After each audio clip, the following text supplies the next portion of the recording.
Hello, everyone. Welcome to the last episode of Joel and Randy's Texas Tea. And when I say the last, don't let everybody gasp and get upset. We're not going anywhere. It's just we're going through a name change. So next week, this show will be called That Gay Little Talk Show. Or I'm sorry. I got it wrong. I gone and done it. I got it wrong. It's That Little Gay Talk Show. That graphic that is drawing. Girl, I'll have it down by next week. We just literally finished the graphics for it and everything else. That Little Gay Talk Show. I think it's that little gay. Little gay. That little gay. That little gay. That little gay. Lil. Not little. Lil. I can't. Okay, I'm like Lil Kim. Mm-hmm. Perfect. Even then, I still say little. Whose Kim. voice is that, Joel? Mm-hmm. I haven't heard that voice before. Okay. So, welcome to That Little Gay Talk Show. That little... Oh, Lord. It's going to take some time. Oh, God. He's just adding too many T's, y'all. God, it's going to take me forever to get Pinky, this. your job's going to be okay. Yes. But that voice I heard. So, of course, obviously, Pinky is here in the house at the round table. Mm-hmm. We have David White here with us, as well as... Greetings, one and all. Mm-hmm. God. Mm-hmm. The one everyone's upset at for driving their car. Sorry. If y'all listen to the show, you know that he says you're going to drive drunk. Exactly. He tells you to drive something else's car. Right. Yeah, exactly. And you'll get that at the end of this episode. Yeah, exactly. It's good advice. Mm-hmm. And we have with us our very special guest, Mr. Cobra Powers. Oh, hello everybody. Mm-hmm. You might want to pull that mic up just a little bit towards you there. Yes. Mm-hmm. There you go. Right. There you go. First timer. First timer. Virgin. Be kind to me. Oh. Be gentle. It's my first time. This orgy. I lay back and think of the beautiful prairies of America. From sea to shining sea. Yes, and then we will go and destroy that and say we built strip malls on all of them. Exactly. Their former glory. So let's get into it. Balls deep. Balls. Oh, are we getting balls deep into this? I guess that's after the first break. Okay, maybe we should just put the tip in first, and then just the tip, and then we'll talk about getting. It's a great balls little deep. sound bite there, isn't it? Just the tip. Oh my God! It's that Miss Pinky, the irascible, fabulous Miss Pinky. I'm a hot goddamn mess. I know, just a hot goddamn. And what heels are you wearing today, Miss? Actually. It's funny. It's fitting because the first episode that I was on of Joel and Randy's Texas Tea were the same red suede booties. Oh, memories. You know, it's a literary device. I believe it really brought some. It's a poetic device. It brought some shock value the first time we met him because when he walked in the door with his heels on, Randy went, "This girl here." I said, "Damn." I said, "What's wrong, girl? Look at them heels. Look, he is wearing heels. He didn't get killed coming up the stairs." I'm like, "Girl, no, he's fine. He flew up those stairs." Randy had a hard time getting up them stairs just in regular flats. Okay. Shots fired. Shots fired. Oh no. We not. Oh no. We missed the beloved Miss Randy. I do have trouble though. She rest in peace. Says okay. Says the guest. We didn't say it.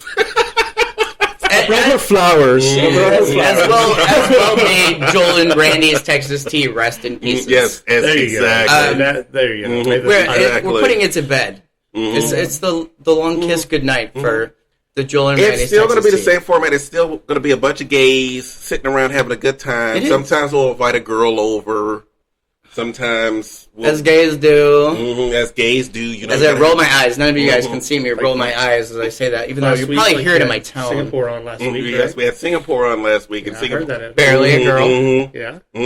She is not barely a girl. She's a whole lot of woman. She's a whole lot of woman. She's tiny little bit of more girl. woman than the rest of you.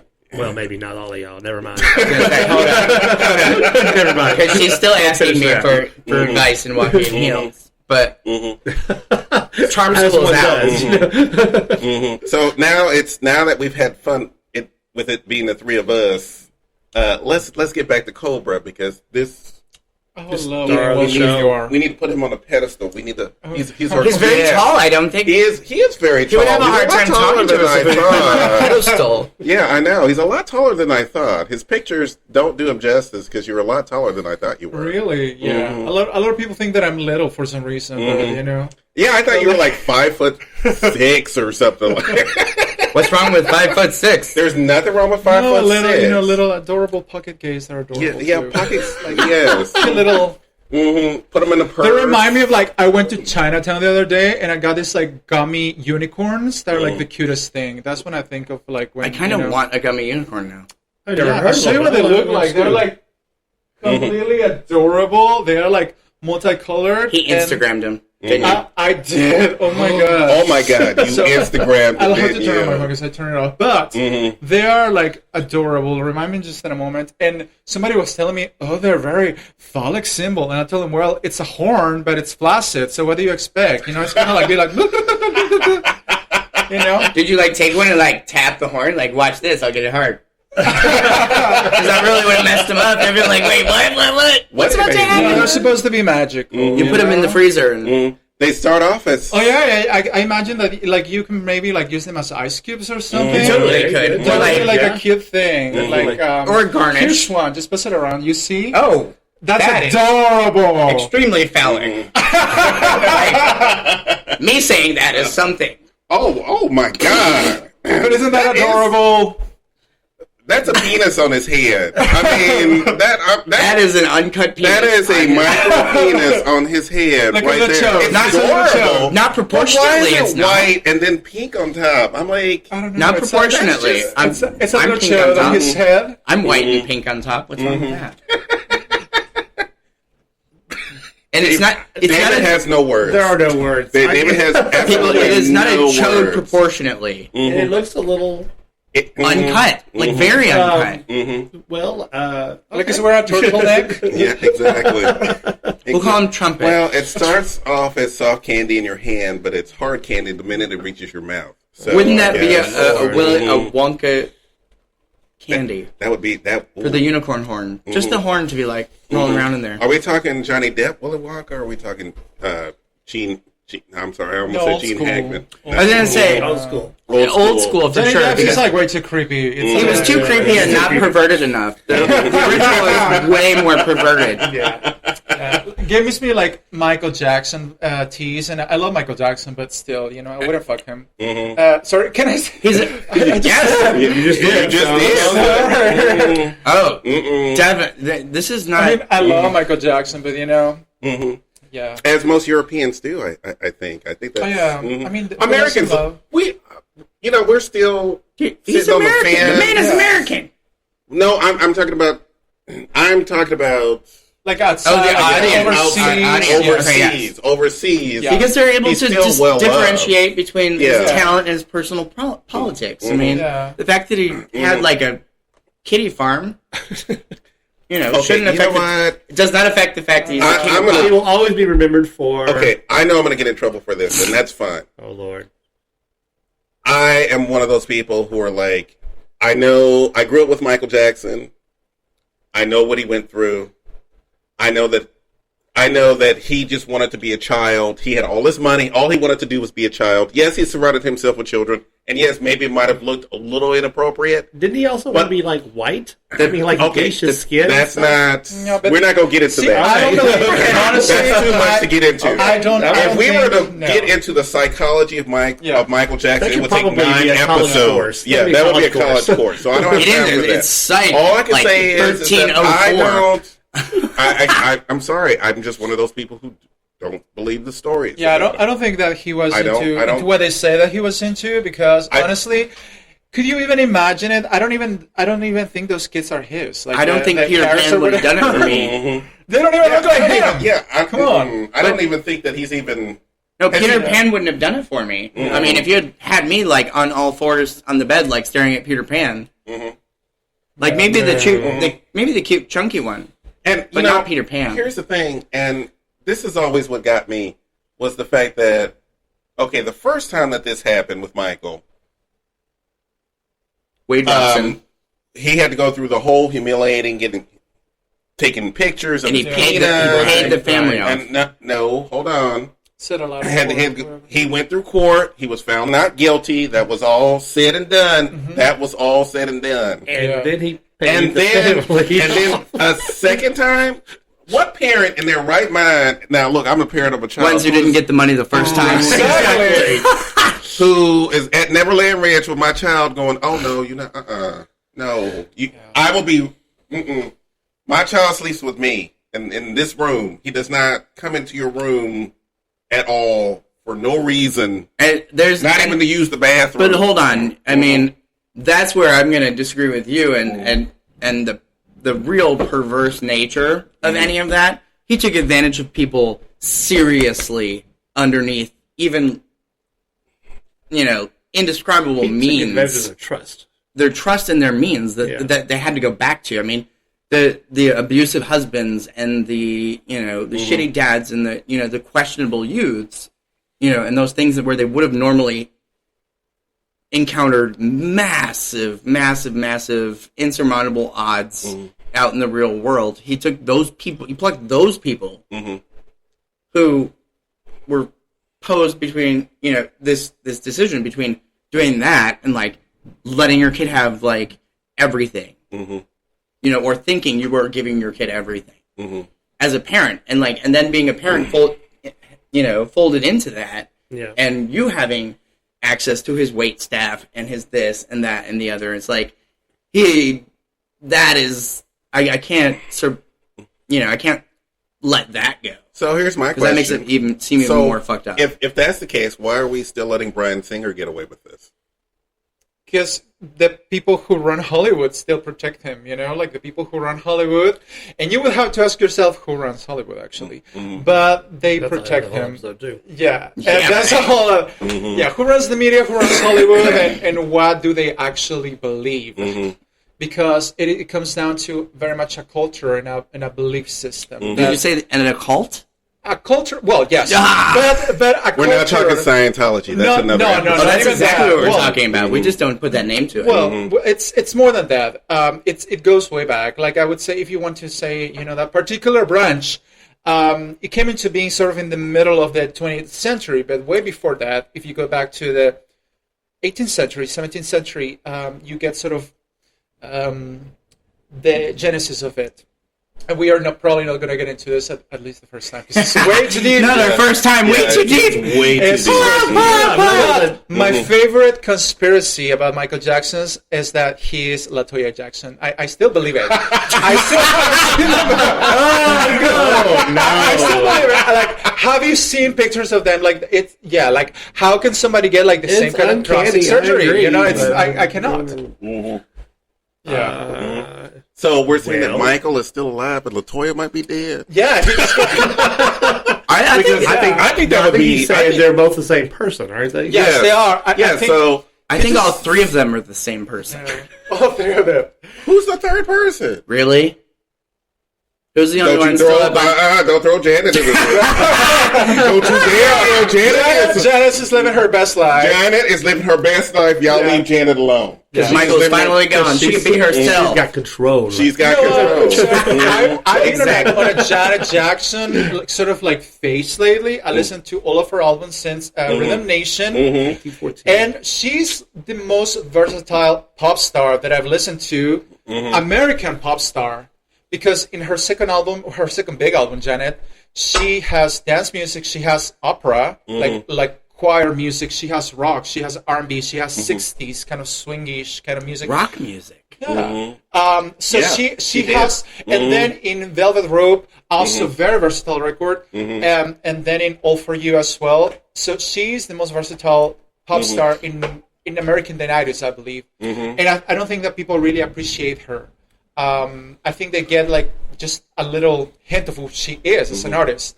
But if you actually look into her discography, she's quite good. And she's also a very good singer. She just has a soft voice.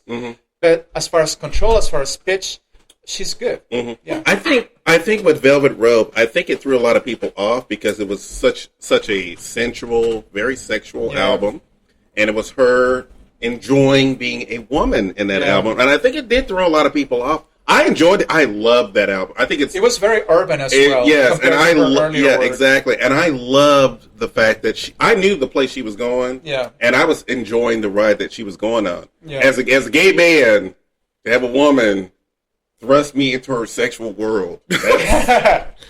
That says a lot about you, girl. I just threw up in my mouth a little bit. I didn't enjoy it as much. I'm confused right now.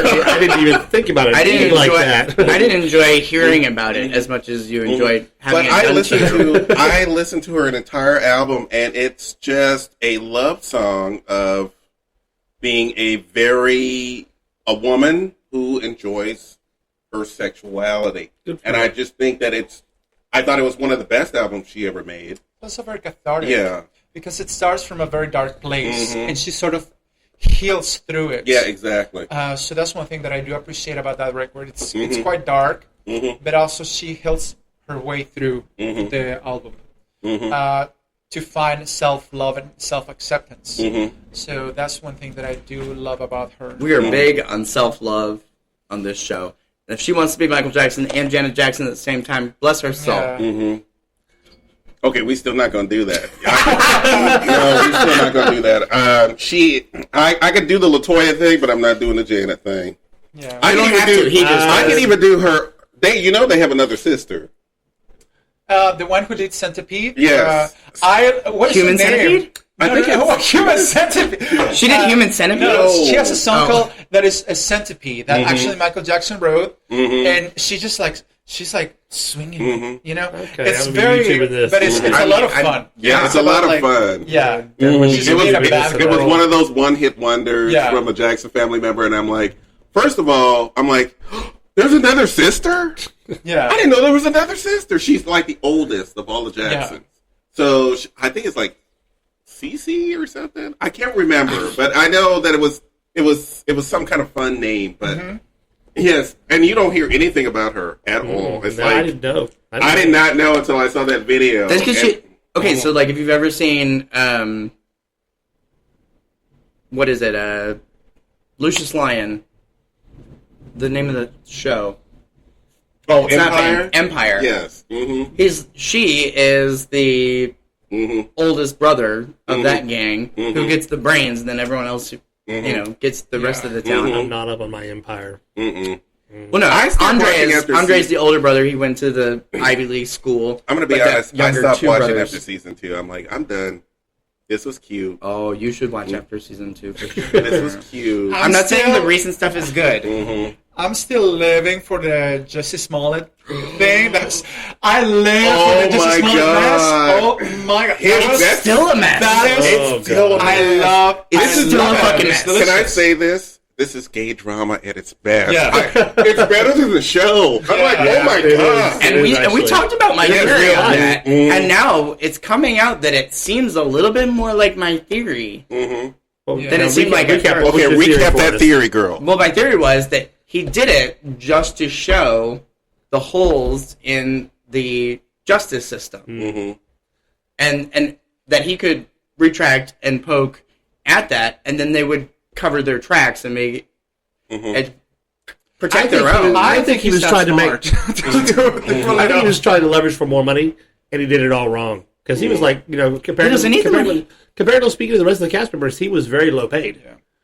And I think he was angry. Terrence Howard and I'm sorry, what's my spirit animal? Yes, they got paid the big bucks. Yeah. Oh yeah, so they were the only known. So he was leveraging it. He just backfired. That's what I think happened. I think I do think I really do believe, and the FBI said it too, that he really did get a hate letter about somebody wanting to kill him. Every celebrity gets one of those. I can't wait until I can't wait till 7903 Braves Meadow. I don't think he's smart enough to plan it out like that. I think there are very many theories, and of course, we don't want to get into like the whole Kamala Harris theory. But and why did he have like 100 calls from her that particular weekend? But I don't think he was smart enough to plan it by himself. I think there's a whole lot more to it, and I think people should research it. You may be undercutting him a little bit. I think he's smart enough. I think he's smart enough. I think it's a social political protest given, and that's why they're able to pay these unknowns what they are, and why that has nothing to do with his money is because he is behind the social issues when he is off camera. But like the things he does on the show, he also believes in. But why go? He gave this man, the hot Nigerian guys, a check. If you're gonna like pay somebody to wrap you up, cash. That shows me that he's not very smart. He wasn't smart unless you deliberately want it to be unless you want it to be found. Goddamn dumb millennials, use cash. If you're gonna do this right, use cash like the people in the old days did. It would take a check. Okay, I'm not a millennial and I have no cash in my wallet. So. but if you're gonna do something nefarious, it would take something use cash more than stupidity to use a check or Bitcoin. You know, go into Bitcoin. Yeah, go into deep web. Can you even use that? Yeah, you can pay somebody Bitcoin. That's how they pay in the deep web. If they accept it. I mean, I have Cash App, so hit me up, y'all. But yeah. Can you throw a little bit this way? I need some new equipment for the show, girl. We've been talking about that. Well, if y'all cash at me, we need to go to the deep web to get some new equipment. I think you gotta go to here.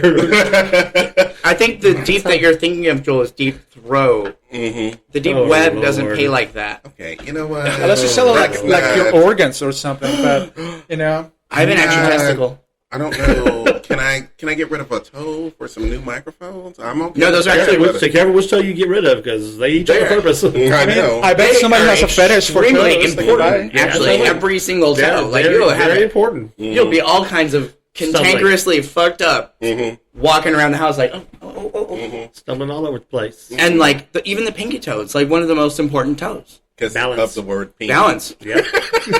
Well, no, not because of the word pinky. Right. Well, and then there's the pinky finger, which is good for putting the coke nail on. You don't want to get rid of that one. Uncle Daddy. Another Netflix series. You know what? I'm curious because I don't think we Cobra. I hope you don't mind me asking this question, but go ahead. What age group are we in here? Millennial. Yeah, millennial. In your 30s? Yeah. I would say a couple of years younger than me. Early? Yes. So I'm a millennial. Yeah. You know, 31. Audience, you can't see this, but when I asked him that question, his head kind of did a little thing. And I'm like, is he about to strike? I said, what age group? I didn't ask him what age he was. My hair is so gray, though. I feel so much older. I almost turned into like that chick from The Exorcist. My hair. I know. Your head started moving when you were talking about it. I was like, Cornisha. I said age group. I did not say exact age. So you comment. Millennials. We prefer demographics. Millennials take a hit on this show sometimes. Sometimes. Okay, I was being generous. Maybe a little too much sometimes. Maybe. They don't take hits from me because I Whoa! No, What? No, He's the only one with the millennial Glock. This place been getting lighted because... Ladies and gentlemen, let me put the top back on this tequila and let me sit down and read these girls real quick. Don't even bother. The library is open. The library is open. If you have listened to every episode of Joel and Randy's Texas Tea where Randy literally went off on millennials, I always defended millennials. Every time. Millennials have it hard. They have it a lot harder than most people think. I've got it hard now. And if this new recession that is supposed to be happening really happens, millennials are going to take the heat even harder. If it happens. You're right. Yeah. I think there are many people kind of like hoping that something goes bad with the country just so they can say, oh, the president did a bad job. But, like we should hope the best for the country. Whether you agree with the president or not, we are all in this together. Yes, exactly. If the ship goes down, we all go down. We all go down together. To keep the country afloat and join hands and I wouldn't say sing kumbaya, but certainly try to make it work together because I mean it's our country and it's not the millennials' fault. No, and no one said that. No, I'm just saying like because there are those out there who commiserate that viewpoint, and it's like the millennials didn't come out 23. Early 30s in age. They didn't come out of the womb like that. They had a raising, an upbringing, they had an education. And every generation, their predecessors are responsible for that education, that upbringing they had. So whatever condition millennials are in. So let me make sure I understand this. So if I'm not a millennial, but let's say I were, and my parents were helicopter parents, that's what made me feel like I'm entitled? I think the millennials... Because that's because those parents are the ones who are the helicopter parents. The millennials' parents were the helicopter parents. Really? Yeah. I feel like the millennials are more helicopter parents. But their parents, though, they were the ones who were like... Right. And, okay, so yeah, generation before them or... I guess that would be us, huh? Okay, I was spoken generation. You know what, David? Right. I was about to give you a fist bump here because I was going to tell you. And then he's like, "Oh shit, that is us." That is us. No, we didn't have kids, so I would never be I'm tired of saying this. That was us who did that. No, I think, but because And the thing is that the biggest fight right now is not between millennials and us. It's millennials and baby boomers. Baby boomers are our parents. That's true. Right. We're the millennials and baby boomers are the ones who are fighting. We're just in the middle going, okay. Exactly, like, because you're our parents. when every baby boomer say that, millennials are entitled and they don't work hard and they don't do this and they don't do that. It's like, that's because you guys didn't fucking raise them right. That's because half your generation that's because baby boomers. Well, thank God I had kids. Because I wouldn't have been a helicopter parent. And you would have been in the minority. Yeah. Gen Xers, that's what we are the ones who birthed the millennials. We were the ones who had keys around our neck into the house. There's a saying that goes something like, hard times create strong men or people. Strong people create good times create weak people, and weak people create hard times. So I think after World War II, the whole of America through the 60s, 70s, 80s especially, cultural shifts happened that led to millennials feeling like a lot of us are owed something in life when we really are not. I come from a culture that actually it values self-reliance, and for me, the American dream is, I have different definitions of the American dream, but one of them is truly self-reliance and self-sustainability. Yeah, believing that if you work hard enough, you have the chance to succeed in life. Right. And that's the first thing that I learned when I came to the U.S. when I was 12 years old. And I truly believe that. And I wish that most millennials would believe that, because I feel like they've forgotten how exceptional America is. And I agree with that. I couldn't agree with that more. Because, and we're both on that cusp between the Gen Xers and the millennials. And I wish they would really break that millennial generation down. Because the Gen Xers, that generation lasted way too many years. And so there are parents. Because like when I think of generations, I think of like generations of my family. Like this set of parents, this set of grandparents, this set of great-grandparents. Those are the generations of my family. And so when you get into like, okay, so how long does the span of a generation last? Isn't a generation basically 18 to 20 years? It's supposed to be like, now they say 15 years, but like actually by blood or by family it would be 30 years, but truly it's about 15 years. And so we've spanned it. Yeah. So in the definition of it. I think like the older millennials, they're not exactly as the younger millennials. The younger millennials who are in their mid-20s right now, I think they're insufferable. But the ones that are a little later, a little like in their, maybe early 30s, we have a little bit of more maturity. We still remember the 90s. Right. And we still remember what is when there was no internet. Yeah, exactly. I remember dial-up. I remember. I can go one further than that. I know how to use the telephone with a rotary dial. So do I. I had one in the basement. Did you look it up on YouTube? Okay, so there wasn't YouTube back then. So I'm going to shut down this conversation because we're going to take a break because we're almost in the 30-minute mark. So we're going to take a break, and then we're going to get back to this because actually I want to get back to this conversation. And I think that I now understand the reason why that boomers and millennials are having a fight. And I think it's the closest in age Yeah. to them. Like your generation, my generation. And all you and I have to do is sit back and watch. Yeah, exactly. So, Because what we Chris, Mr. Nasty. Miss Pinky, I love you. I know. We'll But have- I gotta run over the computer. But she's Okay. is she a Run over millennial to the or a computer. Gen X? You got to run over to the computer. She's a Gen X, isn't she? Who? Well, she's in her 40s. Yeah, she's a Gen X. Yeah. She's the Stay younger. tuned, y'all. Fun. Back, y'all. We're back. We got. If you're joining us just now, which you're definitely not, we have David White. Hello. We're not going to sing this theme song because look, David White's here. David White is That's fucking it. here. We're just going to go there. And we you. have Cobra in the house. Cobra Powers. He's like, Oh, like the rings. he's hissing. Cobra, All can the I? rings. I love it. You know, I wanted to say this because I thought about this for like the last couple of days.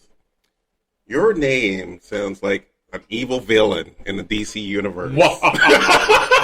That's because technically, and I'm gonna be honest with you, give Cobra. We did some lineage on G.I. Joe and figure out whether Cobra was DC or Marvel. It's Marvel, isn't it? It's Marvel. Yeah. It is Well, the rights are owned by Marvel now. It started off Right. independent. It went through a brief Actually- ownership of DC. For 1 year. And actually, you can even connect it to Conan the Barbarian. Mm-hmm. You can connect it to like the main villain set of Conan the Barbarian, who was like a snake god from another dimension. And Yes. stuff. Yeah. Arnold Schwarzenegger Yes. from that. Yes. Yes. Oh, Lord. Mhm. Yeah. So they're all interconnected.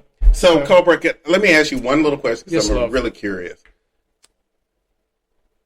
The name, where did that come from? Where did your mother look down and go, Oh my goodness. oh my goodness, this Well, little baby in my arms should everybody be named thinks, Cobra? yeah, everybody thinks that it's because I have a big dick, which is true. But it is. Yes! It's truly because That answers that question, y'all. Yeah. because Okay. it's a not a roll of quarters. it's a metaphysical thing. It actually, the cobra, the serpent, is the most ancient symbol of divine power. It represents not duality but totality in nature. It represents both death and rebirth, poison as well as healing, time and timelessness. If you look at Eastern philosophy, for example, in Buddhism, the Buddha sat underneath the cobra, which is sort of the next thing to the Buddha. It represents what the Buddha represents in the field of time, as the Buddha represents in the field of eternity. It is like death, like throwing off death, basically, and living once again, like perseverance, the perseverance of life. In Hinduism, it represents God as an ascetic wraps the cobra around his neck, Shiva. God as a king sits on the cobra, Vishnu. The goddess has the cobra in her hand, and she herself is the cobra, which is nature, the cycles of nature. In Christianity, of course, it gets a bad rep as well. But if you look into ancient Judaism, the seraphim, who are the warrior angels who protect the throne of God, they are actually described as fiery serpents, as dragons. And that's why Lucifer is supposed to be like a snake, because he was a seraphim. So that's where it comes from. It's not... Is it So, okay. birth given? I have questions. Huh? birth given, Cobra? Sort of. Fair It's my enough. drag name. You're talking to a guy named Pinky. I get it. It's my drag name. I get it. No, birth, rebirth. Yeah, it's, You know, it's I yes. completely understand that, 100%. It's my nom de guerre. My nom de guerre, like I would say. Like, you know, because I'm a freedom of speech activist. So. Fair enough. No, Fair enough. I love that. Fair enough. You know, I'm all about deciding who you are. one of the especially biggest things, and I think I talked about this with David off the show, of course, and the idea, because you and I had a conversation of the fact that you were not allowed in the gay bars. Oh, yeah. And I said, I am banned from all the campfires. Really? said, okay, now I know why I'm banned from a couple of the gay I think bars. we all know why you're banned. They go out of that's usually- business. They know better than to ban me. They go out of business. So I know why I might be sometimes told that you can't come in here. So the thing is that I'm really confused at why you would be Because I am a high-profile immigrant, Latino, gay, conservative. Mm-hmm. And I've been told your kind is not welcome here. And it's like, how dare you talk about LGBT community inclusivity when you only care about LGBT community for pride when you're getting fucked up drunk, but you cannot tolerate differences of opinion. And I'm all about civil discourse. I love listening to other people's opinions and actually sort of exchanging ideas. Mm-hmm. Unfortunately, from the other side, a lot of people do not share that worldview of sharing ideas. I feel it's important because we have only one world. So we should try to, even if we have different points of view, try to make it work. And just referring again to the ancient sort of East, in the ancient texts, in the Upanishads, for example, they would say that it's your worldview, my worldview, or your truth and my view, and together our mind expands infinitely. So that's my point of reference, I guess. You said the old Upanishads. It means like Ode, like ODE. Upanishad. Upanishad. It means sitting down and having a conversation. That's what it means. And it's sort of an ancient text in India, let's say 3,000 years ago, where people just said, hey, let's have a conversation. So a bunch of the wisest people in the kingdoms sat down and they had a conversation and they say, I think this. What do you think? How do you think the world works? And they just kind of melded together. Yeah, and that's how they came up with sort of their Hinduism. their yes, exactly. They say what do you think? How do you think the world came into And if you couldn't disprove your theory or bring up something like a logical reason why it made no sense to anyone else in the room, it kind of got factored in, which is why it's a polytheistic viewpoint. Well, actually, if you look at it, so much polytheistic, but it's more like monotheistic in a polymorphic way. So it's like one God, multiple manifestations of God, which is different than, say, Christianity, which is like one God, but still it's like aspects. Which kind of makes sense where Buddhism actually breaks those down to actual physical entities. Yeah. Whereas Hinduism just has these manifestations of this omnipotent entity. But Buddhism actually has a different Buddha for each one of those things. Yeah. And sort of the Buddha in that sense is an ascended master.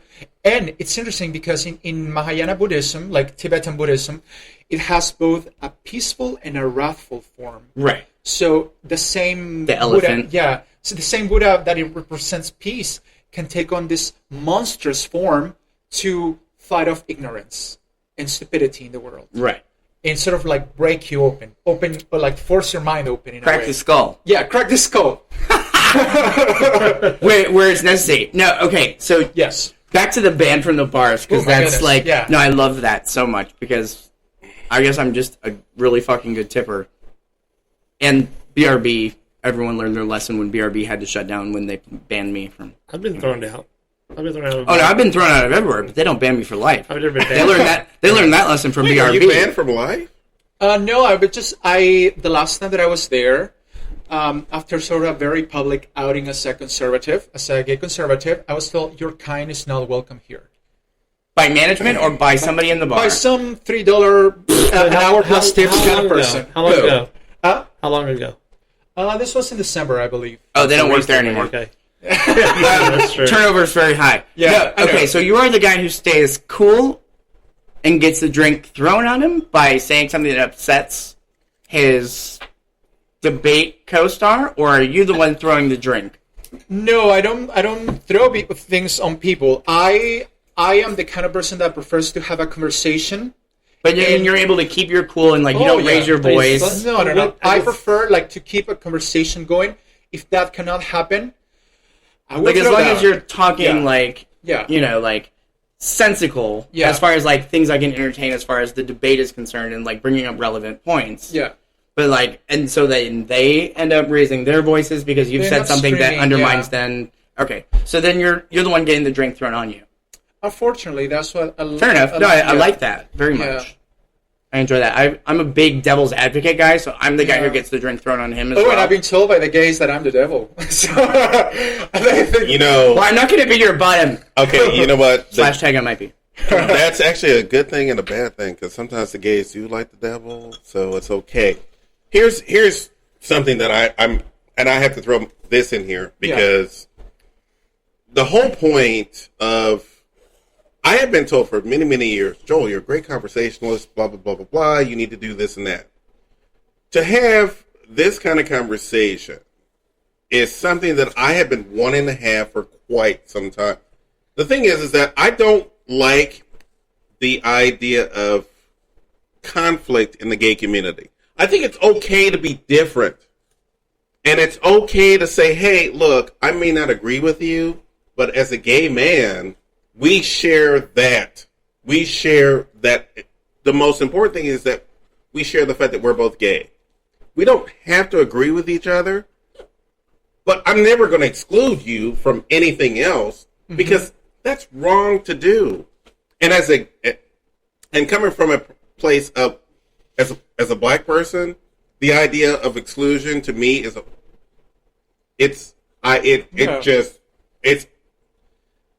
I want to say abhorrent. It's just awful. It's just awful to be left out when you think that you're a part of something, and to be told that even when you're a part of something that you can't be a part of it because your views are different and your ideas are different. But see, right. Finds me, it upsets me. One thing I would say that I always felt like, oh yes, it's the community, it's wonderful. And I always heard that it's LGBT community. One thing that really broke my heart about a year and a half ago, I was coming out of a bar and I saw this large trans girl passed out on the side of the road. She was like face down on her puke. And there were a bunch of people around her. They were not helping her. They were taking pictures and laughing. And I just got furious and I pushed them away and I said, how dare you talk about like community when you're doing this to one of our own?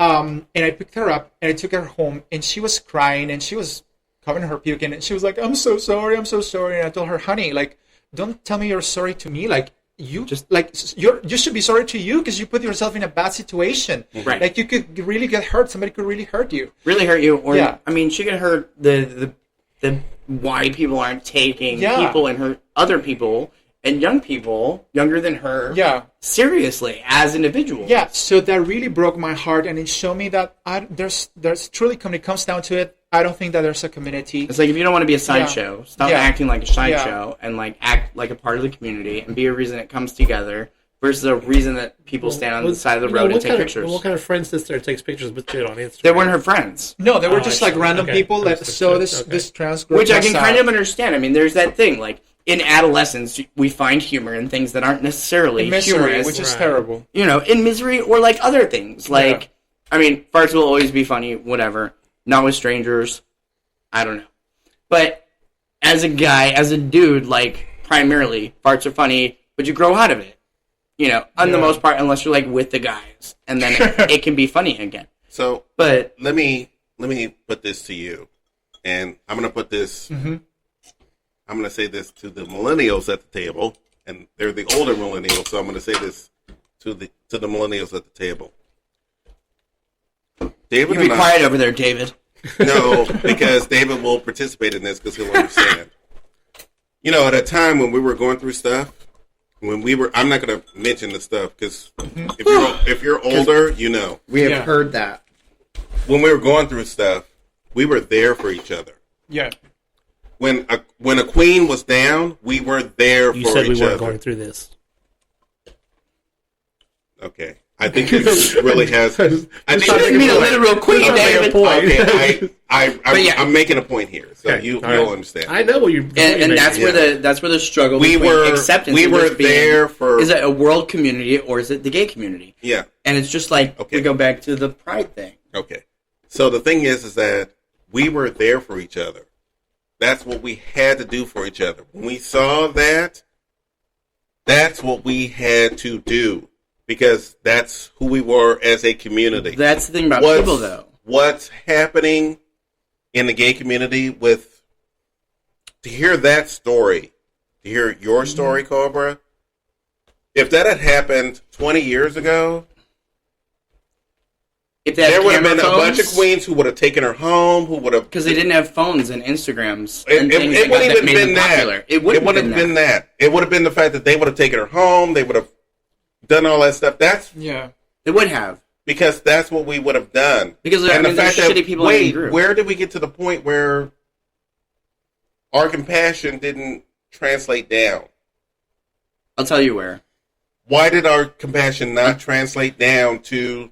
Because now we're taking pictures and showing this on Instagram and everything else of some queen drunk in the street. Because when the community tried to accept us and just let us be just a normal, unsuspecting part of the community, we fought against it and said, no, we want to be special. We're this, we're still here, we still have sequins, we're still queer, instead of just being people in the community. You just don't want a label. We just held on to it. We stopped the progress that was happening, where it's like a grilled cheese where you put or croque monsieur or wherever, that you stop the sauce from making. You stop the cheeses from melting together and becoming one filling.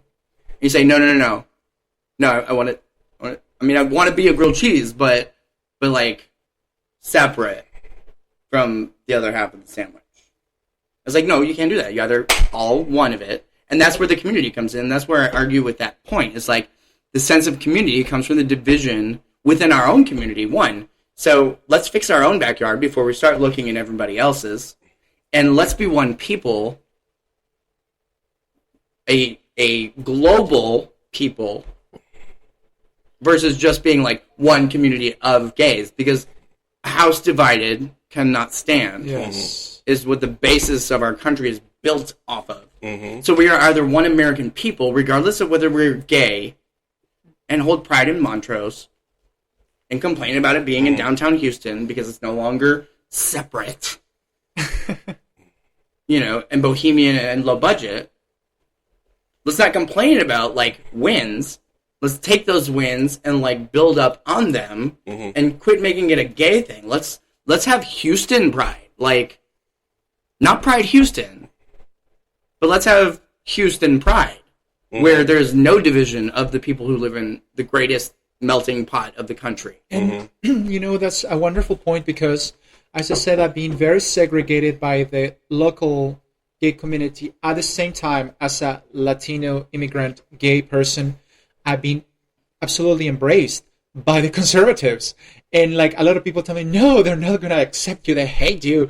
They're just using you as a token. It's no, the other side always looks at me like just a minority. But the other side, they appreciate my ideas. And they tell me, you know what, we just appreciate that you have the American values and that you identify with the American flag, not just with whatever other flags, the rainbow flag. Of course, I know what it represents, the rainbow flag. I believe in those things. But at the same time, I believe that there's already one flag that represents all of us. See, and that's wonderful. And I appreciate that about you. Mm-hmm. I don't disagree that they're not using you as a token. Both sides would be anyway. And exactly. Exactly the same. They're politicians. Yeah. At some point, you're trudging through shit and bullshit and being used as a pawn on a board bigger than any of us could possibly be. You know what? The Democrats have a problem admitting that. Yeah. And continue. It's like the difference between Aggies talking about Longhorns or Longhorns talking about Aggies. When you live in College Station, the Aggies don't give a fuck about the fucking Longhorns. But you talk to a Longhorn about living in Aggie land, and the Longhorns can't fucking shut up about it. I was that's weird because I lived in College Station and all this time I never heard about a Longhorn. I didn't even know you guys had a rivalry. And then I dated a Longhorn. And so living in College Station and him being a, burnt orange car driving Longhorn, whose license plate says Longhorns. Okay, so I'm they can't stop talking about it. It's the Democrats can't stop making noise about how shitty the Republicans are, and they're missing the issue. Mm-hmm. It's the fact that everyone, regardless of what party you're a part of, addresses things from a personal agenda. And not what is best for the populace. It is what they want their vision of the populace to be. Okay. Not what works best for everybody. Okay, so I'm going to say this because I cannot believe I'm actually about to say this. But, the thing is that I haven't heard from the one person at the table who I know wants to release And he has said no. And I'm sorry, he drank his tea from Starbucks, and he is not a sponsor.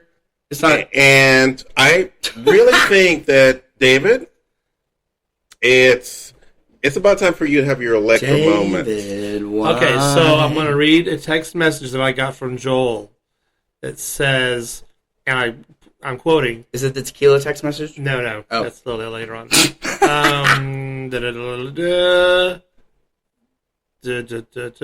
Give us a second, y'all. She's not a millennial.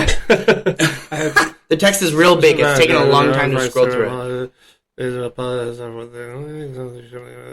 Basically, the gist of the text message was keep politics out of it. No, that was basically the gist of the conversation. Okay, so that had something to do with me, y'all. I have respected that, and I have kept my mouth shut. Because you are Joel's friend. Because I got a lot. And Marcus is my friend. We haven't really talked politics. We talked and that's more... what I wanted to. She just opened the door. Well, no, I wanted. I will take most of the responsibility for that because we introduced earlier in the show Marcus, right? Who was another big political fan. I was like, you want to do a political thing? We have things about to jump off in Houston. If you're local, you understand the mayoral race is about to kick off. Right. And so I kind of wanted to get to know this voice, Cobra's voice. And I respect that. And but we, but you are right. The right, sorry. Yes. Not right-handed, y'all. Necessarily. I say right of Pinochet. Oh, dear. Right of Pinochet. Yes. Pinochet. He was a fascist dictator in Chile who saved the country from communists. Okay. I don't know. But, okay, you know what? When you were out of the room, he quoted the politics out of it. So I'm gonna have to step in here. I'm going to have to step in here because I'm having a hard time believing that this is happening. David. What? I really need you. I'm respecting your wishes. This is what we're covering. We're just kind of getting to know this voice. We're kind of getting to know Cobra as a person. And then when political things, because it's in the forecast, y'all. It is in the 3-month forecast that political things are about to jump off in Houston. Yes. And so we kind of we're edging. To that climax. So now we're about to hear, and I would like for this to start happening now, is that, David, I feel like that you have things to say, and you should be saying them. Why are we not? I answered your question, Joel. Why I'm not is because I'm respecting your wishes. That was the text message you sent me. Okay, well, wishes have been rescinded. Okay. Well, now you have permission to do whatever you like to do. Go off, girl. Just do your Marcus, thing. leave a nasty comment. Just do your thing, because I have now heard everything that I need to hear, except from the one side of the table that always seems to stay quiet. And the one side of the table that has stayed quiet is the David White side. And I'm not, if we have to sing the goddamn theme song to make you do this, God, do it. I am left of left. Obama was too right for me. Does that tell you how far? Does that tell you how far off I am? I love that. And I'm far right. And that's kind of where we were going with that, y'all. I know. And I respect the wishes. I have not spoken anything about it. But yeah, Obama was too far right for me. Well, can I of course, I voted for him. Sure. I'm gonna love you. I love that. You're my sister, no matter what. I can appreciate that. So, Pinky, I can appreciate She's that. a box of briefs. Let's let this happen, because I want the fire that this girl has, and this girl doesn't. But we haven't really talked about anything that's like. No. I just want to start with a hug. We haven't really. it's community stuff. Like that's just universal. We haven't really talked about anything. I mean, I don't necessarily agree with anyone throwing you out of a bar because of your political beliefs. I don't necessarily agree with that. On the other hand, if you're going about, it would be just like if someone from the Mormons came in to JR's and started espousing the Mormon belief, the Mormon religion, they should be escorted out. Okay, I never did that. But right. And that's, in my opinion, the Mormons, not for their beliefs, I don't care what they believe, it's their preaching that's the reason they should be kicked out. So I'm not necessarily saying that you should have been thrown out. I don't know the situation, I don't know the circumstances. But if you were in there preaching and proselytizing, well, then yeah, you need to be thrown out. But if it was just because of your beliefs, that's a different story. That's because, I mean, you're going to have there are a lot of people in the gay community who are, I like to call them closet Republicans. They'll, not talk about their politics or anything because they know that they're going to incite some kind of strict conversation especially because queers have to be dramatic. Because we're kind of the standard bearer for being liberal, so to right? speak. Yeah, 7 out of 10. Because we have to be, because things are bipartisan, and if you're a gay guy, you have to choose a side. But I think that if you like Joel, I'm talking about the log cabin Republicans who are the gay Republicans of I guess they're an organization nationwide, and they decided to the last presidential election they did not endorse anyone for president. And this cycle, they have already endorsed President Trump. And how many executives have left the company already? The organization have already left the organization. And I think that's kind of indicative of how our community is too. That we're just like the rest of society. There's a great big polarization out there. It's us versus them, pretty much mentality. And we can blame that on one person and one person only. And he's sitting at the White House, but. Orange doesn't going to look good on anybody. I think that we are a microcosm of a larger society, and that we also are divided. It's just not as loud or obnoxious as it is, when you read Twitter every day. Right, because we're not the mass population. Right. We're, 10%-ish? Right. So, exactly. So, look at me. I'm not even that. I'm 1%. So, look, these goddamn 1%ers. That's right. Exactly. So I think that that the log cabin Republicans are an indication of a schism, for lack of a better word. That's probably not the right word. That's probably not the right word, but I mean, it's indicative of the same. It's the indicative of the larger society, larger society.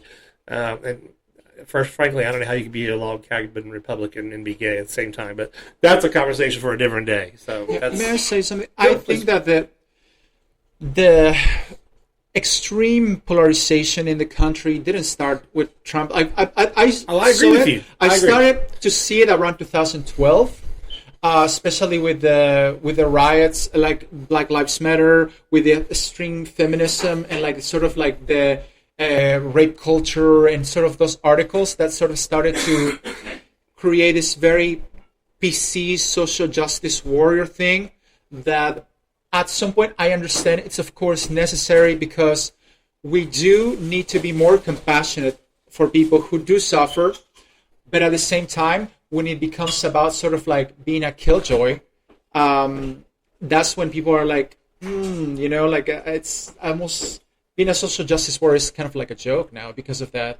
Because it's like, it's not even about being compassionate. It's about like, no, you cannot say that, So... I think I would agree with you that I don't think that the polarization started with Trump.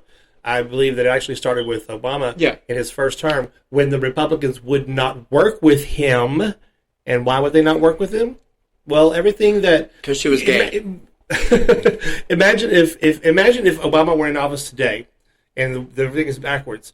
All the things that Trump is trying to do, the Republicans are saying nothing, keeping their mouths shut.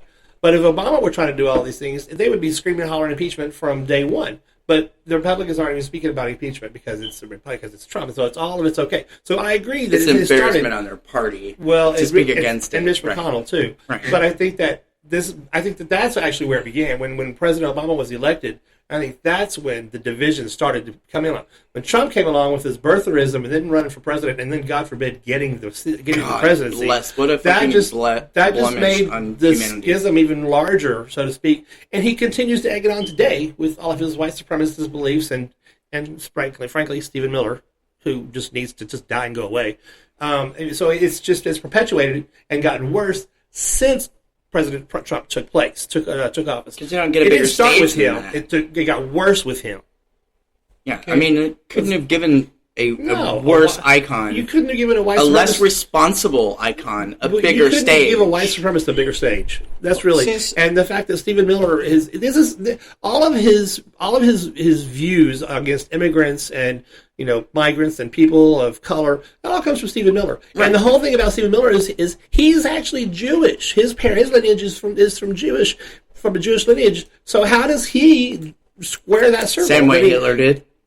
Well, I don't know. But since the topic of white supremacy was brought up in immigration, I think it's important to make a distinction between legal immigration and illegal immigration. Agreed. It took me 15 years to become an American citizen. Right. It's something that I value, I treasure immensely. And you should. So for me, as a legal immigrant who went through the process, respected the process, loves America, integrated into America, to see people come in at the border and demand entrance and just create chaos. That to me, and not only that, but bring foreign flags and see them burn the American flag. That really upsets me. Well, okay. I don't think. Okay, so the Supreme Court has decided that burning a flag is free speech. So that's allowed. Okay, no, so but that doesn't mean that it's not disrespect. It's still a disrespect. But what I'm saying is, I can appreciate that you did this. It's I appreciate that. treason. But what I'm saying is, we're leaving people on the border. Look at all these children in cages, and it's just which Obama was doing. But it's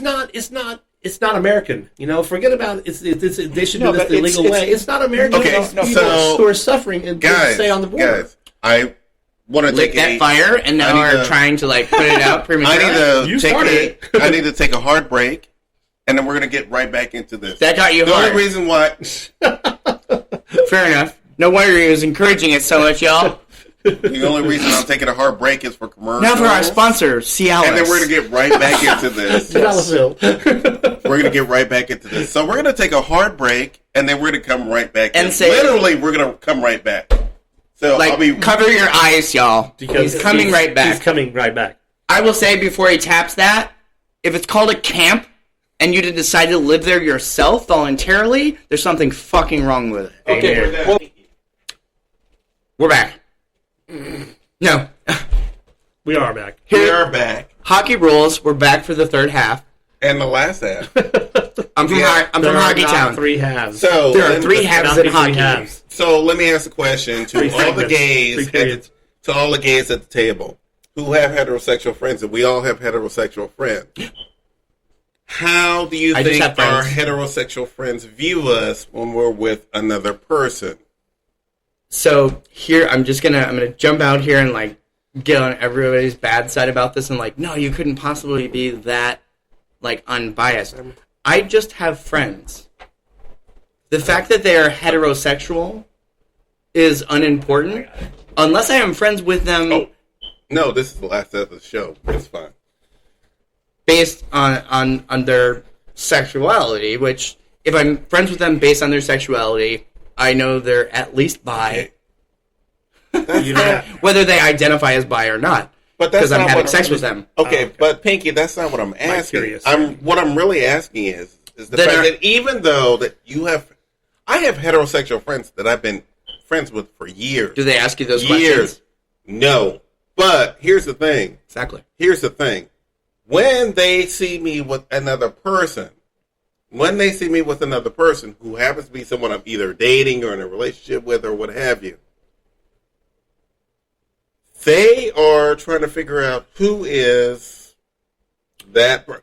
Not doing it intentionally. Right, no. Not trying to figure out. I would say just go, make it a pool party to introduce them to everyone, where you guys both wear Speedos, and then they don't have to figure it out. But the thing is that I honestly think that heterosexual couples do question. They do. Every now and then when you're with... There's a deeper psychology to that. Who is... They want to figure out who does the cooking, who does the cleaning. Yeah, exactly. Who does these... They ask those questions the stereotypical gender role things, not who's taking it from who. I think that this is probably not the best place to have this conversation since heterosexuals are not represented at the table, and we may be doing a little bit of projecting. I understand what you're saying, Joel, but I don't agree with you. I've never had that experience. I think that, I'm single perpetually, but I think that most people these days, who cares what you do between the sheets? Yeah, Who cares? I don't think most people really care the about Republicans care. Well, more so than the Democrats, that's for sure. Most of my friends are straight conservative men. The topic of sex is never ever brought up. We talk about other things, and they never talk about it outside of the restaurant. I can tell you right now. You don't think they talk about it after you leave the table? Maybe they talk with other people, but I have deep conversations with them, and we never really talk about it. And they say, we have the sense of humor that it's if you are not part of the group, you would think, oh my god, this is like the Nazi party. But if you understand our sense of humor, you understand that it's all like a big joke. Like they used to tell me that I'm like Taylor Swift because I can turn into a psycho when I'm brokenhearted. I dated guys just for inspiration. You write songs Is that when they're talking to the police and his house is on fire? Yeah. And you wrote songs about him after you broke up with him? Yes, and I'm beloved by white supremacists. So, or was, like she used to. I'm still beloved by them. But, so. You hear that, Taylor Swift? Take that. She outlasted you, Taylor. bitch. Yeah, Yeah. So, yeah, I don't think that it was ever brought up. Like, we don't really talk about sex. I don't think you guys understand that. There's an old proverb I don't think you guys that says the things that people say about you are none of your business. Yeah. Yes, and by the way, fair. in that none of your business conversation, Because you say the same things about them. Yeah. Because when you're around your gay friends and there's a guy and his girl and he is pussy whipped as fuck, And you know we are judging him. and you are saying, exactly. we know who wears the pants in that relationship. And that's exactly, so we're doing it in kind. and that's to exactly them. where I'm getting to here is the fact that I have no first of problem all- saying she wears the pants in that first of all- relationship. First of all, David White, I'm going to take you to task on that because we've been on many a cruise. And the one cruise that we were on on, another one too. the one cruise that we were on, where we were considered a couple, and we had one incident where I decided to go downstairs to watch some football on a TV because I wanted to watch the Because that's where the Houston six Texans. fake gays were And hanging he out. ended up with the ladies at the table. She Ended got, up with the she got ladies girl at talk. the table. So the BBC. the thing was is that here I am sitting with the guys downstairs watching football. He's On a upstairs at cruise the ship dining on room vacation, by the way. watching. Love of God. Being boring and white. Sitting around. Middle of the Caribbean. watching Suburban. football. They Right. are literally judging which person is the man in the relationship and which person is You the don't know was? that. I don't know that. Who I was? didn't ask anybody that I was. We The females talked obviously about weren't, this. but the guys were. Yes, but the guys Different. were. That's penis Yeah. envy. The ladies may not have been doing that, but the guys Because all those definitely guys, were. I guarantee you, if any single one of those guys sitting there at the bar watching football, being the guys, I don't think every they give a shit. no, if one of No, their, they if one of were. their no, if one of their wives had walked in that bar and said, "Honey, it's time to go," He would have been judged.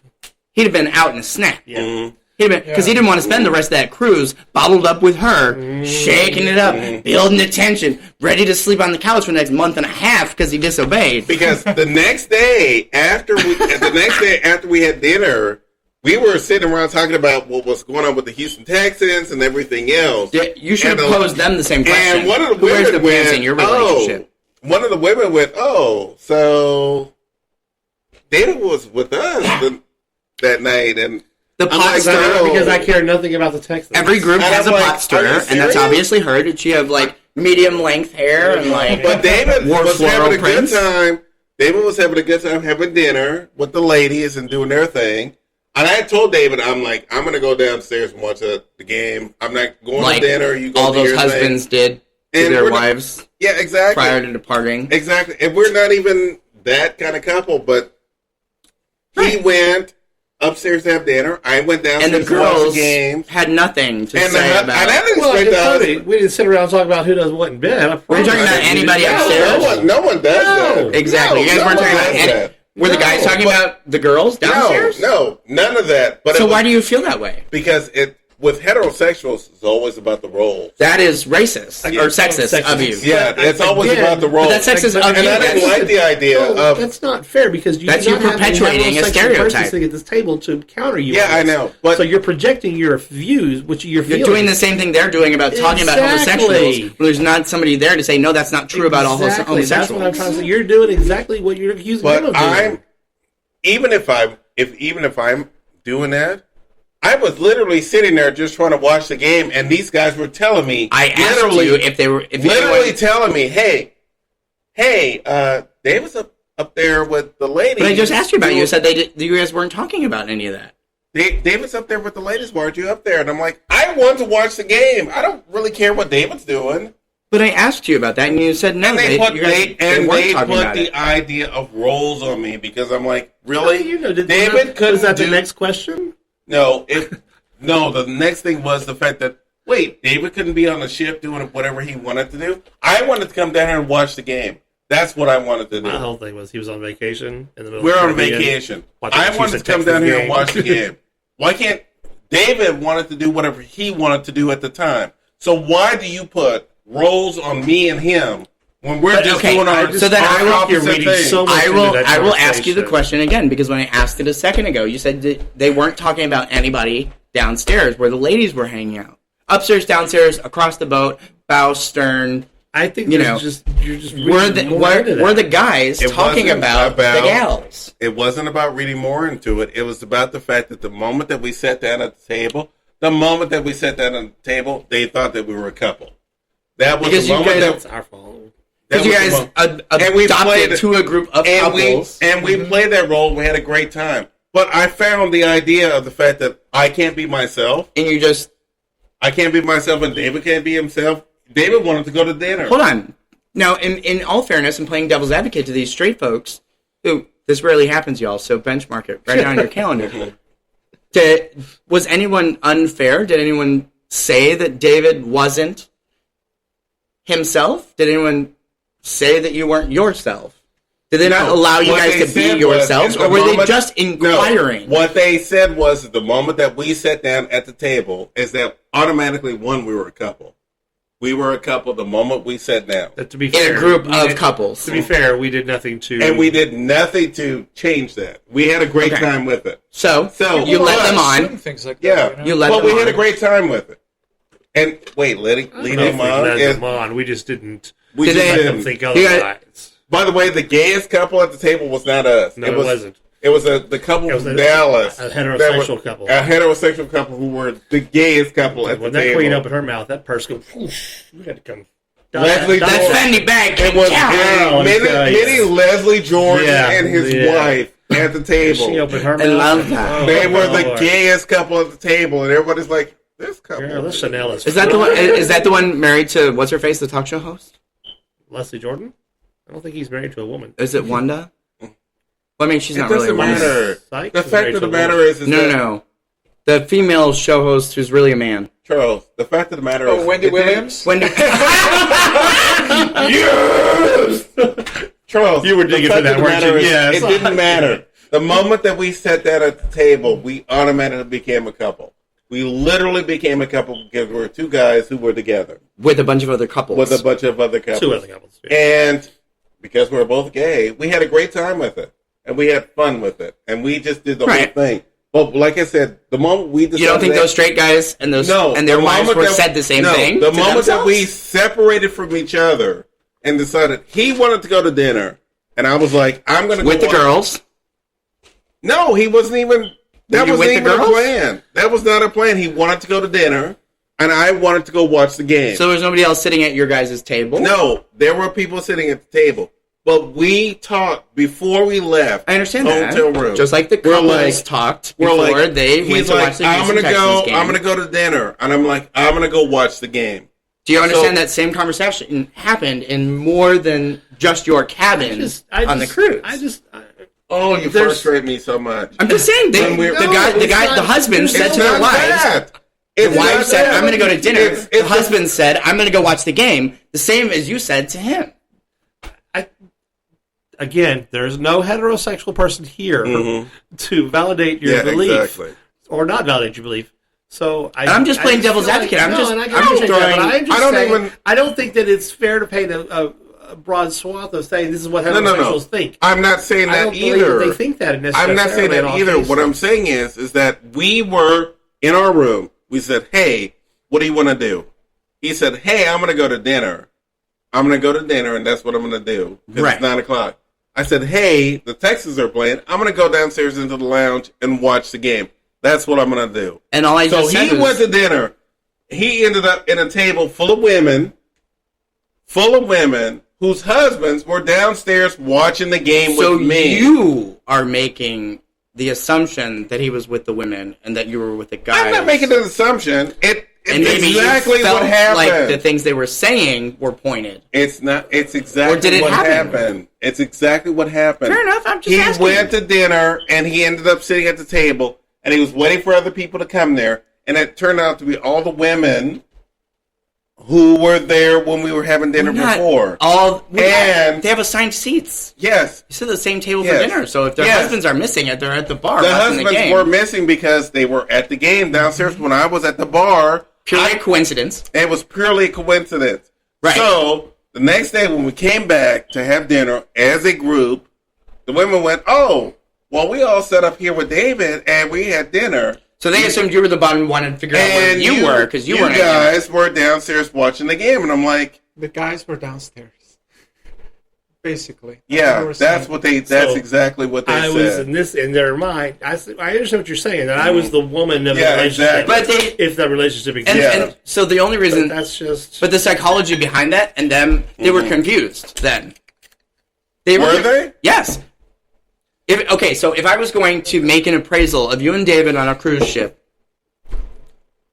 you and David on a cruise ship, never met you before in my lives, strictly going on what I know in pop culture, David's the older gentleman. Younger companion. They're confused because he's at the dinner table with the women, and you're down there watching the game. So that's confusing. We need some verification on this because you're obviously you're obviously the bottom. You're obviously the cabana boy. Yeah, he's Starina and you're Armand. So the fact is, he's actually older than me. Yeah. No, and I get that. I totally get that. But that's what those women were getting at. That's the only reason to bring it back up in conversation because they were confused because socio-political politics dictate that the younger appearing, more slender. You're looking real good. You're looking so good. And I get it. I get it. It doesn't look good. I'm not representing my viewpoints. I'm representing what we put on the cover of Vogue and GQ. Right. It has nothing to do with my viewpoints. I go for the underdog, sociopolitically and demographically, which is why, I hate that. Nobody hates that more than me because that puts me up for a really fucking hard time finding guys to date. But those women were asking because they were confused. They're thinking, okay, all of a sudden things have switched because you didn't come to dinner with us, which means you're not the pretty little something. She's got jungle fever.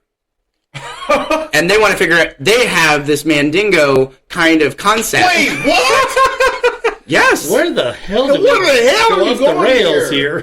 That's women. That's women for you. No woman here to validate that either. And there are not. And maybe they were going. I have had plenty of conversations with them, though. Fair enough. But and those are. It's just as fair a standpoint to take and a curiosity to take with an understanding of psychology, as I have, that those are how people interact. They were confused because they think you're the affluent one, she's your counterpart, whereas the men are the affluent ones and the breadwinners in their relationship. And when they made that initial appraisal, they appraised you, the breadwinner, and him, the one, should have come to brunch or dinner or whatever with the ladies, and you go to the game with the guys, but you didn't. And then the guys came back, shared what they shared about their interaction with Joel, and the girls undoubtedly squabbled, or clucked amongst themselves about it, as chicken heads do.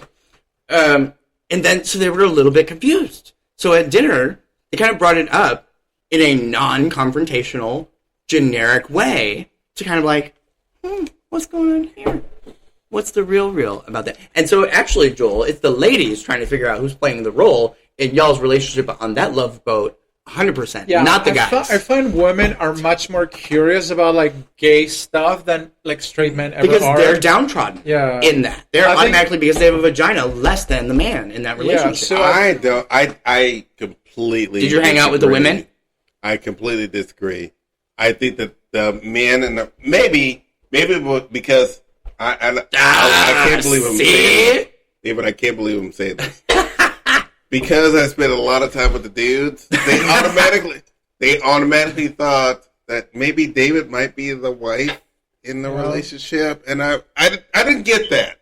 And that was not the truth, but we were still playing a role, and that was the funny thing. We're friends on the ship, right? And we're doing our thing, straight guys. And then David's like, "Let's play this role." So we're playing this role, and I'm like, "Wait, but he's spending more time with the ladies." And I'm spending all my time with every the dudes. straight man knows. Any straight man in a good relationship knows whoever has the pussy has the power in that relationship. Yeah, so they assumed. I've always heard that. They assumed that. And David said, "Hey, we've been together for 21 years, and blah blah blah." So you guys did actually lead them on. Yeah, we led them on. We had a good time leading them. We didn't do anything. But we wanted to see how that would. But you did lead them on. Because you made it seem a little bit more passive in saying that you were together for 8 years. The first night of dinner, the three of the couples were there, and the photographer comes along, and he takes pictures, and he asked, Joel and I were sitting across from each other as opposed to next to each other. So the photographer was like, "Would you guys want to get a picture of you two together?" I was like, "We've been 18 years of pictures of me and you together." And I was like, "We're fine." I think that's what I said. And then the next night, we're at dinner again, and they made sure that Joel and I sat next to each other. Exactly. So then I made the connection with Joel. Oh, let's play this out. Let's see where this goes. And I don't fault you guys for it at all. And we played it out. Yeah, it was the second night. I've been on a cruise ship as a straight man with my partner and the rest of the we played it out. I mean that because there's lots of pictures on the internet of me and Joel. There's tons. 18 years. Exactly. I didn't say we were in a relationship. I just might have implied it, but never said it. And the next day, there's two seats next to each other. It's not like, catfishing. What is it? It's the one just and we played it out, and we had a great time. But I realized something. I realized that in our relationship, the guys were commiserating with you. I was like the dude in a relationship, but he was like the lady, and I'm like, I don't give a shit. He did not, but not the patriarch. And we would talk about it. The patriarch. We'd go back to the room. The matriarch. Nothing wrong with being a woman. Who cares? And we would go back to the room, and I'm like, the penis is missing. Except that. I'm like, David, do you realize that you're the lady in this relationship? And he's like, I'm okay with it. Let's have some fun. We did it. I think just you did that. He just went along with it because you were the dude, and you had to assert your penis into it. No. Make your penis alpha. No, David was actually the one. I was actually going to go, no, we're just friends. But David's like, Joel, let's have a good time with this. Let's see this out. But you instituted you as the husband. No, I didn't do that. You said, I did you not said do to him, that. David, you're actually the wife. No, I did not do that. In any way, shape, or form. I was just doing my thing. Oh, well, no, you just said that. No, I was just doing my thing. You said, David, you're thing. Actually the wife in this relationship, is what you said. No, I said that's what they said. I did not do that. David and I did not do any of that. They literally assumed that's who we are. Right. I was just doing my thing. We were on a cruise. I wanted to go see a Texas game. I went to the. David and I home on a vacation. Should have stayed home in the Caribbean. David and I in the room. David and I in the room getting dressed, and he's like, and he wants to watch a Texas game. Oh, for effing David and I. On the Wonder. Were you guys on the Wonder? I don't remember which one it was. No, it was Magic. I think Disney Magic. Was it the last Magic that went out? Magic. Yeah. We're in the room. We're getting dressed. David goes, "Hey, what do you want to do?" I'm like, "Dude, I don't want to.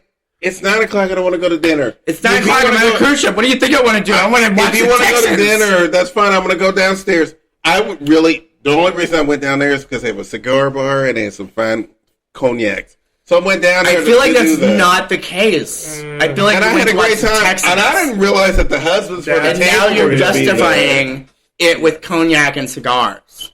Oh God! Yes. Just like the gentleman did on the cruise ship. So when they're telling these stories in their garage on their podcasts. Okay, so are we? How many podcasts do you listen to, child? No, exactly. Oh. So are we done? They just don't record it. We record it. So we're done because I'm looking at this one across the table, and he's been chewing gum, smacking it. Cobra. He's smacking his gums over there going, I want to say something, but I don't know what to say. There's history in the podcast. There's history. So I'm going to go pee. You guys... No, my experience is simply that most people just don't care enough about what other people are doing in their bed. That's what I think. So, that's why it's like, to me, that was kind of pointless because I truly believe that most people don't care. Exactly. In our generation. Yeah. Our cusp of the millennials. Yeah. Their generation does care. I don't know. Maybe. I guess so. Yeah, some. But that's because you're on this end of it and you don't have a boring sex life and you've figured it out. I have no sex Straight guys who have spent their whole lives being hetero because they could only be hetero. And you get a lot of your generation now coming out super late in life as homosexuals and getting to experience that now and are more curious about it because it's more accepted. We kind of got to come into that however we chose to. Those guys don't, so of course they're curious about it. I never had to come out. I never found it necessary. I didn't either. I think most people who know me know I don't have to say anything. But at the same time, it's never an issue. Like, it's never brought up. But at the same time, it's never something that needs to be brought up. Right. I came out twice, and they were both as rough. The one was as rough as the other. I hate that the second one was rough. Yeah. But, I mean, I get hard, for sure. I mean, I can understand that. Like, rough. Pushing through I was actually outed by somebody else first time.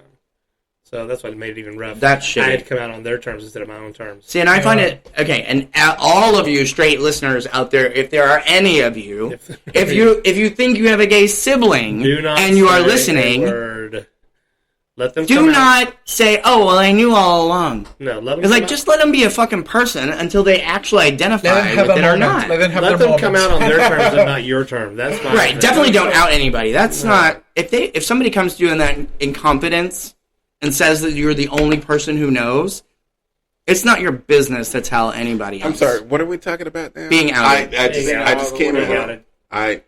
I just came out. Yeah, of the restroom. Out of the restroom. I'm sorry. Out of the restroom. This guy.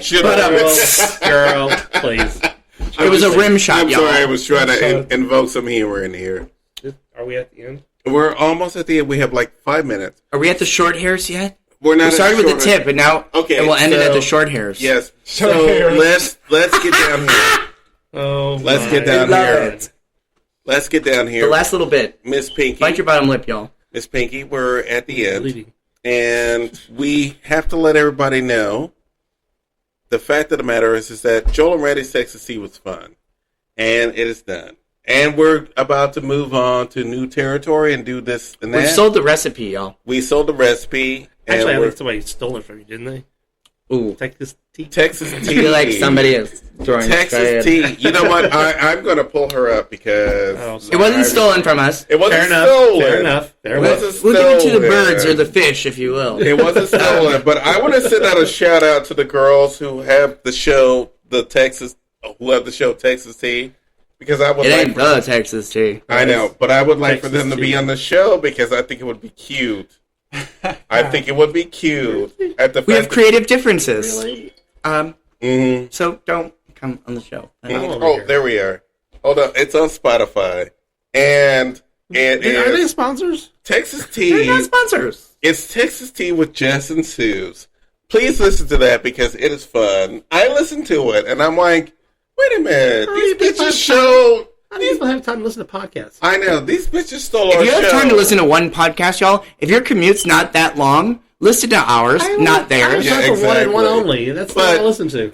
But when we were... Don't listen to Joel. He's had... No, I'm sorry. He's hitting the sauce. He's hitting the tea a little hard, y'all. I'm sorry. When we were gonna say, hey, it's no longer Joel and Randy, and we're gonna go with the Texas Tea. When we filled the room with potential buyers for the recipe of Joel and Randy's Texas Tea, these gals came along, and we decided not to sell it to them. Mm-hmm. They didn't get the recipe, y'all. So if you want, hey, two cute little white girls named Jessica Favre and didn't get the recipe. Suzanne Patterson, and they're not sponsors. And they're not sponsors. Neither is Spotify. They have a show called They have a show called Texas Tea. Not sponsors. And they do exactly the same thing that we do. It's not sponsors, and they don't do exactly what we do. They're not getting in. We're unique. Where's that power button? Right. There it is. We're just going to click that off there. Right. Okay, good. Now that she is up, it's time for sign off. So we're going to put this. We're gonna. Honestly, I'm not even gonna. It's not going to a farm in the sky, y'all. We're taking it out behind the shed. It's dead, and we're putting her down because that dog won't hunt. But is what I have to say about that. Let's burn her. Since we are in Texas, I'm going to take her out behind the barn because that dog won't hunt. But we do have guests on, so we will bid adieu to them first and give them the floors. Cobra, do you have any social media that you would like anyone to promote for your followers? If you're not easily offended, because I do have a spicy sense of humor, it is Cobra.Powers and Instagram. Okay. No Facebook? No. Not Facebook right now. Too much spamming. Yeah. I give you that. And I've been banned from everything else because I'm too spicy. I'm going to stop thinking that you're not the guy throwing the drinks. Cobra, can I say this? You are not banned from this show. You can always come on this show Thank you, and love. do your thing. Is it? And it's Cobra.Powers. Yes.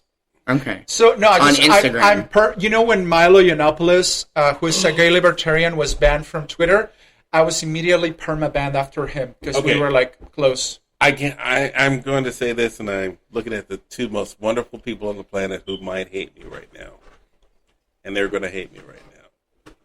But Are you going to promote that goddamn fish show again? But I was a big fan of Milo Yiannopoulos.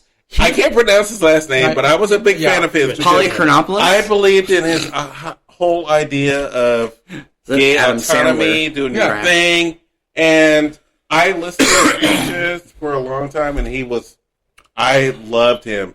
But you know then what sounds like? Really got me off of him was the fact that once he went... You know what that sounds like? Reed Bird and heterosexual, I didn't want to listen to him. And I'll tell you exactly what that sounds like. You want to hear what that sounds like? What? Story for another day. David, you've got social media, right? Yeah, but I'm not going to advertise it. Fair enough. Okay, because... And then me. I mean, of course, I'm Pinky. So, and my Insta... No. You're Pinky. You're Pinky of this show. You do not have separate social media. Your social media is tied to this show. And you better remember to that. You better remember that. I feel like we're in a great period. Aren't you fixing to change it? Yeah, we're about to change it. We're fixing to change it. Yeah, his social media is tied to the show, so bitch, you better not try to change this to the separate thing. Pinky _ MAU5 _ 85. Pinky Mouse? On Insta. Yes. Miss Pinky, you are the executive producer. If you want to have a cute little sideshow for yourself, that's fun. The sideshow started before the show. But that is no longer a thing. You need to make sure that everything we do for this show is for everything we do for this show will be for this show. And everything that is separate for Pinky will get electrified as such. But for now, you can still reach us at the show at Insta being... No. We're starting new ones? I'm going to have to... We're scrapping everything, y'all. We're redoing everything. We're redoing everything, but look out for friend requests from That Little Gay Talk Show, because that is going to be the new branding for the show. So if you follow us on Insta, you will get an ad or a follow from That Little Gay Talk Show on Insta. You will get a friend request from That Little Gay Talk Show on Facebook. Do they follow on Twitter? Does it follow? No, you need to do that on Twitter because I have to change everything. No, I know. I don't Twitter. I don't have a Twitter account. But I do. Do they follow? So you'll get a request from us on Twitter. You'll get a request from us anywhere that you follow this show now. Currently. You will get a request. Also, and it's not spam. So definitely add us and refollow us on Insta. Also, by the way, don't forget our host, our guest, to promote our show as well. So of course I shall. Make sure. Thank you for having me. You have been lovely. Under contract. By the way, he will be on the show sometime soon. I have an idea. The political climate is, as we approach August, the end of August, into the fall, is not actually cooling down because we're in fucking Houston and it never fucking cools down. Yeah. But politically, we have a three-legged race, if you will, hopefully. So may I say something controversial since we're talking about politics? Can you please? Oh my God! It's a tiny thing, tiny show. Just the tiny things. So it is not a concentration camp if you can walk out and go back home. And the other thing is that how come is it white supremacist if all the brown people gonna come to white countries? Yes, they're Caucasian. So that's just a tiny thing. Okay. Fair enough. I can tell you right now that David White just literally looked at you with the most evil on the planet. It's so I cannot interesting. wait until you guys have that conversation. But by the way, I also have something in mind, so look for that. Yeah, we're going to be speed dating here pretty soon. We're going to set up a political speed dating episode. I think that's the best way to handle that. Political speed dating. Look at that. And if you are political and single and of the homo orientation, be it romantic, sexual, or asexual.